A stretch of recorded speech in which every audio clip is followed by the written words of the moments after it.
आप देख रहे हैं देश की आवाज, आपके साथ मैं हूं प्रत्युष खरे। देश की आवाज आपका अपना कार्यक्रम, आपका अपना मंच, जहां पर कोई पॉलिटिकल पार्टी का नेता या प्रवक्ता नहीं होता। ये कोई राजनीतिक मंच नहीं है, ये जनता का मंच है, आपका मंच है। आज देश की आवाज में हम बात करेंगे बेरोजगारी के मसले पर। दरअसल प्रधानमंत्री नरेंद्र मोदी ने धन्यवाद प्रस्ताव के दौरान जो भाषण दिया, उसमें उन्होंने सरकार की तमाम उपलब्धियों को गिनाया और साथ ही ये भी कहा कि जो विपक्ष और जो कांग्रेस हम पर इल्जाम लगा रही है कि हमने रोजगार लोगों को नहीं दिए, दरअसल वो गलत है। उन्होंने कई सेक्टर में आंकड़े गिना दिए। सबसे बड़ा उन्होंने आंकड़ा गिनाया कि देख लीजिए ईपीएफ के खाता धारकों की संख्या में इजाफा हुआ है। पिछले 1 से 1.5 साल में 1 करोड़ 80 लाख ईपीएफओ के खाता धारक बढ़े हैं। न्यूज 24 ने पूरे सर्वे करके, रिसर्च करके एक रिपोर्ट तैयार की है कि क्या प्रधानमंत्री नरेंद्र मोदी के दावे में वाकई में सच्चाई है क्या रोजगार के अवसर बढ़े हैं, क्या नए लोगों को नौकरी मिली है क्या। पहले ये रिपोर्ट देखिए, उसके बाद विपक्ष के दावे, विपक्ष के आरोप, सरकार के दावे, इन पर भी यहां पर लोगों से बात करेंगे। और ज्यादातर देख लीजिए तस्वीरों में ज्यादातर यूथ हैं, युवा हैं। यही बेहतर बता सकते हैं कि सरकार के दावों में, विपक्ष के आरोपों में कितना दम है। पहले एक छोटी सी रिपोर्ट देखिए।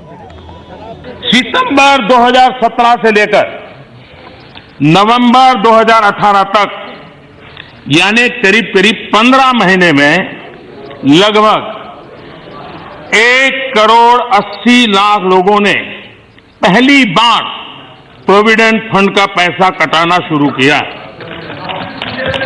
ये बिना रोजगार होता है क्या?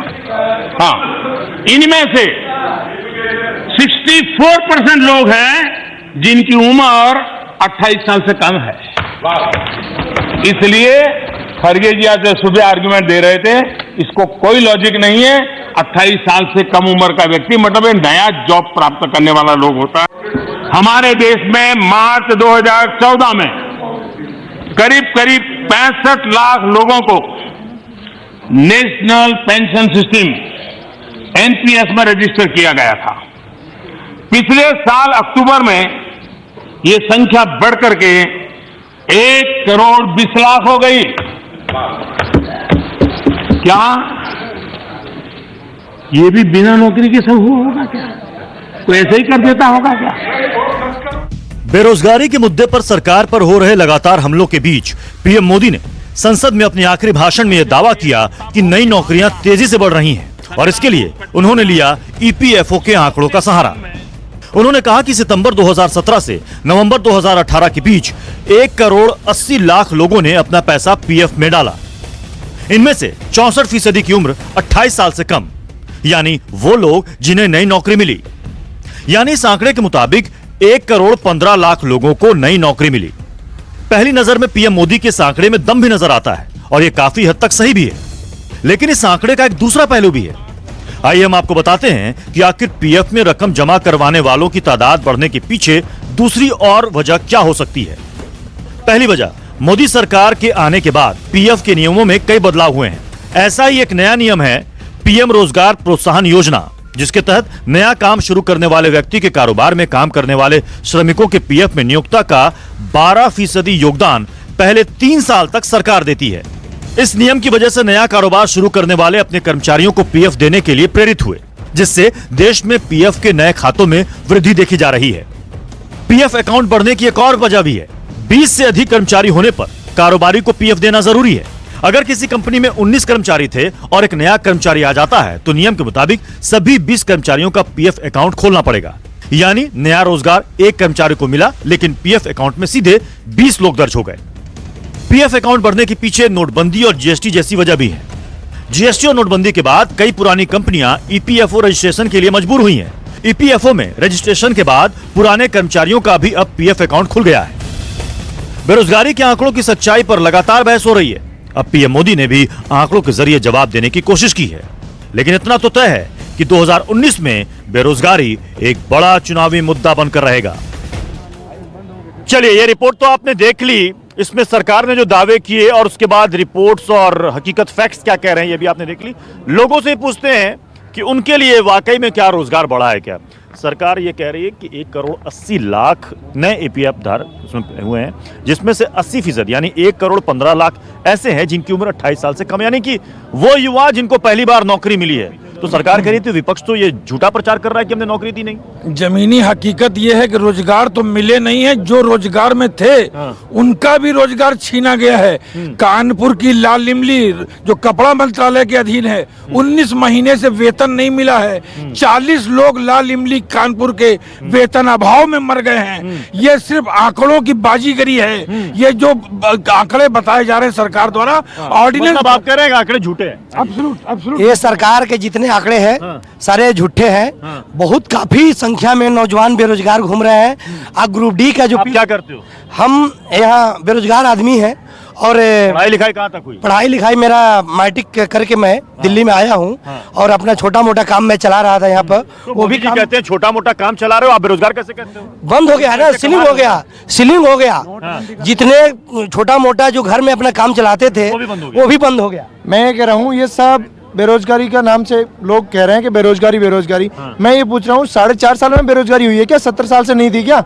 ये पहले से थी। अब जब मोदी जी बेरोजगारी के नाम पे पैसे दे रहे हैं, अपने स्किल इंडिया हो या बहुत चीजें चलाई है मोदी जी ने, उसमें पैसे मिल भी रहे हैं। अपना योजना पॉइंट उठाया, क्या बेरोजगारी 4.5 साल में हुई है क्या? पिछले साल इंडिया में एक सुई नहीं बनती थी, आज इतनी सारी चीजें बन रही हैं। धीरे धीरे देश के आजादी के बाद किस तरह से लाए। मोदी सरकार का तो एक नारा है, लकड़ी की काटी काटी पे घोड़ा, रोजगार ना मिले तो बेचो पकोड़ा। देश की आवाज में ये इसकी खासियत है। यहाँ पर देखिए जनता की आवाज सीधे आती है, बिना लाग लपेट के आती है, बिल्कुल बेबाक। चलिए हम अलग अलग सेक्टर्स की बात करेंगे और अच्छी बात है कि ये बहस बेरोजगारी पे हो रही है, वरना तमाम लोग ये कहते हैं कि मीडिया चैनलों में अक्सर डिबेट जो है हिंदू मुस्लिम मंदिर मस्जिद पर होती है, बेरोजगारी और रोजगार पर कभी बहस नहीं होती। देश की आवाज में आज हम बेरोजगारी और रोजगार के मसले पर बहस कर रहे हैं। प्रधानमंत्री नरेंद्र मोदी ने ऑटोमोबाइल सेक्टर का भी जिक्र किया। उन्होंने कहा कि देखिए ऑटोमोबाइल सेक्टर में भी यहां पर एम्प्लॉयमेंट जनरेट हुआ है। जो लोग ये कहते हैं कि बिल्कुल भी रोजगार नहीं मिला, वो गलत है। देखिए पीएम के दावे और हमारी ये रिपोर्ट।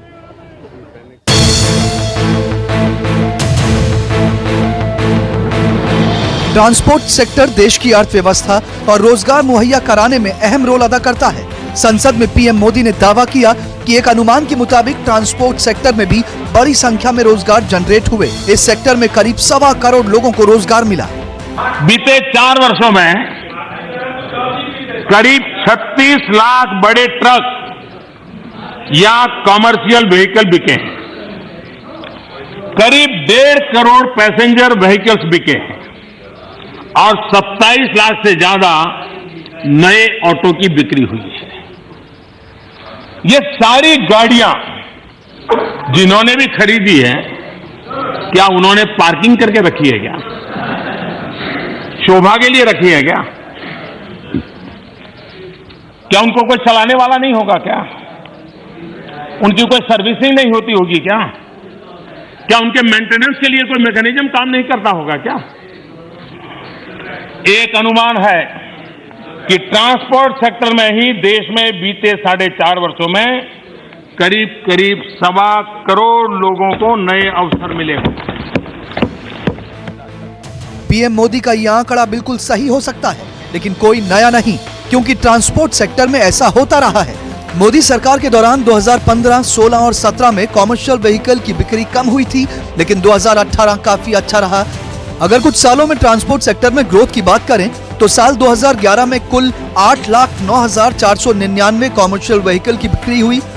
2012 में 7,93,211 गाड़ियों की बिक्री हुई, जबकि 2013 में 6,32,851 गाड़ियां बिकी। 2014 में 6,14,948 गाड़ियां शोरूम से निकलकर सड़क पर आईं। वहीं society of Indian automobile manufacturing यानी SIAM के जारी आंकड़ों के अनुसार फरवरी 2018 तक 7,47,774 कॉमर्शियल व्हीकल की बिक्री हुई। यानी संसद में पीएम मोदी ने ट्रांसपोर्ट सेक्टर में जिस रोजगार को देने की बात कही, वो मनमोहन सरकार में भी मिलता रहा है।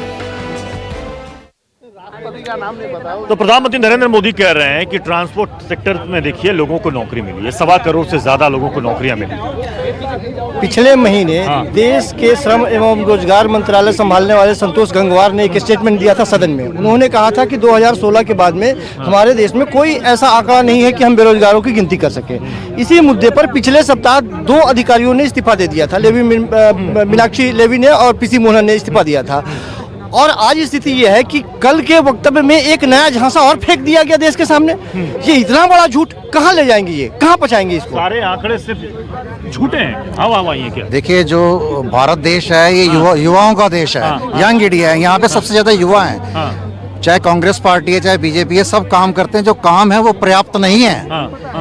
जो रोजगार है, जो यहाँ का जो पढ़ा लिखा युवक है वो देश से बाहर जा रहा है।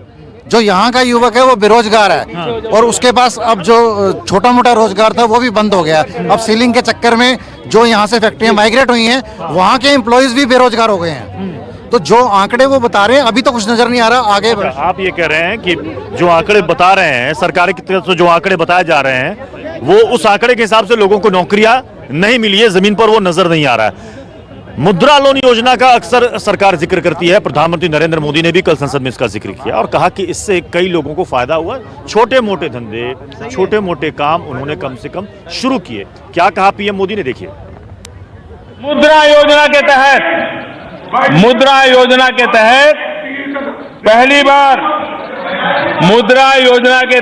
पहली बार लोन पाने वाले लोगों की संख्या 4.25 करोड़ से ज्यादा है। फर्स्ट टाइमर, यानी इन 4.25 करोड़ लोगों ने अपना काम शुरू किया है। बेरोजगारी को खत्म करने और नौजवानों को अपना खुद का काम शुरू करने के लिए मोदी सरकार की मुद्रा योजना एक बड़ा कदम थी। संसद ने भी पीएम मोदी ने दमदार तरीके से मुद्रा योजना को सफल बताते हुए दावा किया कि इस योजना से देश में बेरोजगारी कम हुई है। पीएम मोदी की बात में दम है, लेकिन जैसे हर आंकड़े का एक दूसरा पहलू भी होता है, मुद्रा योजना में भी ये बात फिट बैठती है। आइए समझते हैं कि मुद्रा योजना से आखिर कितनी कम हुई है बेरोजगारी। मुद्रा योजना को लेकर सबसे बड़ी चिंता किसी ने जाहिर की है तो वो है रिजर्व बैंक ऑफ इंडिया यानी आरबीआई।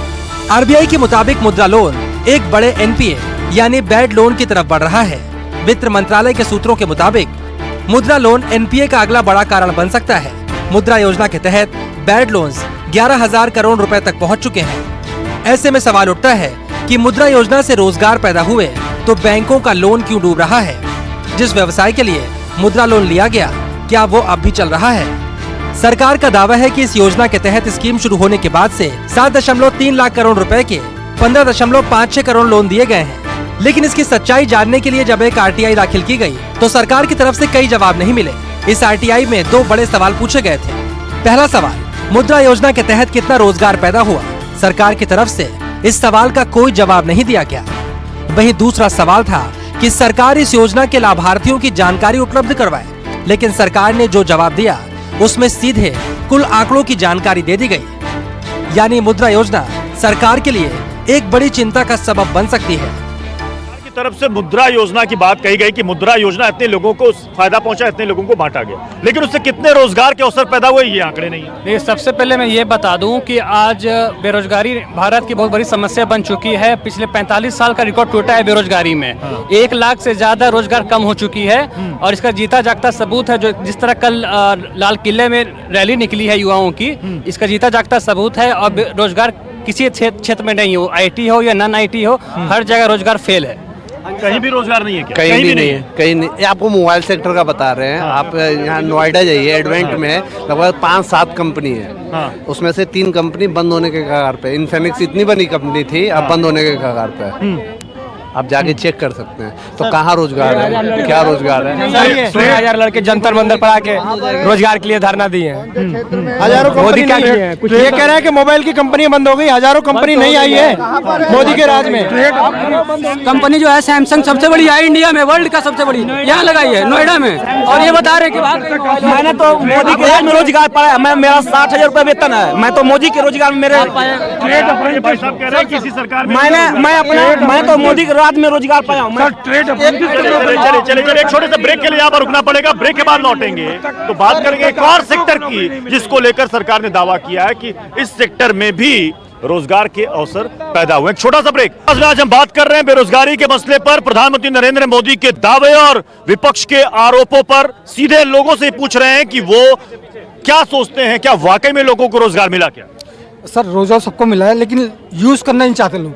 यूज नहीं करना चाहते। फ्री को सबको चाहिए, सबको फ्री का चाहिए, सबको फ्री का चाहिए। हाँ हम मेहनत करते हैं। हाँ जी। रोजगार बिल्कुल नहीं मिला लोगों को। रोजगार के नाम पे सिर्फ मिला है तो सिर्फ ठेंगा। अगर रोजगार मिल गया होता, लोग तो यहाँ पर इतने सारे युवा खड़े हैं, ये 5 या 5:30 बजे का टाइम है। वो कह रहे थे मुझे इसी सरकार ने नौकरी दी है। एक भाई साहब कह रहे थे कि मुझे इसी सरकार ने नौकरी दी है। किसी एक जने से कार्य नहीं होता, सभी का योगदान चाहिए होता। रेलवे में इतनी सारी नौकरियां निकली है, क्यों नहीं मिला है रोजगार? बताओ आप। नौकरी कहीं नहीं मिलेगा। 2.5 लाख प्रति मेहनत करो, नौकरी मिलेगी। कमेटी सबके अंदर है। सर देखो, गरीबी और हालात तो ये है कि बिल्कुल सब बेरोजगार हैं, इतने परेशान है कि बहुत। मैं कॉन्ट्रैक्टर हूँ। कंस्ट्रक्शन लाइन में क्या हाल किया, टाइल वाला, पत्थर वाला, पीओपी वाले, जितनी भी लाइन है सब बेरोजगार है। कंस्ट्रक्शन को बर्बाद सब लोग काम कर रहे हैं। मेरा कंस्ट्रक्शन चल रहा है, मुझे पीओपी वाला नहीं मिल रहा, मुझे मिस्त्री नहीं मिल रहा, सब काम चल रहा है। लेकिन इनको सिफारिश पे काम चाहिए, सिफारिश पे नौकरी चाहिए, वो मोदी जी ने खत्म कर दिया। इनको चाहिए फोन पे, सब काम फोन पे हो जाए। जैसे पहले लोन फोन पे मिल जाते थे, वो काम अभी समय खत्म हो रहा है, तो इस प्रोग्राम को यहीं पर हमें समाप्त करना पड़ेगा। लेकिन चलिए अच्छी बात है कि इसमें असल मुद्दों पर बहस तो हो रही है। बहुत बहुत शुक्रिया आप सभी का देश के बारे में। एक छोटा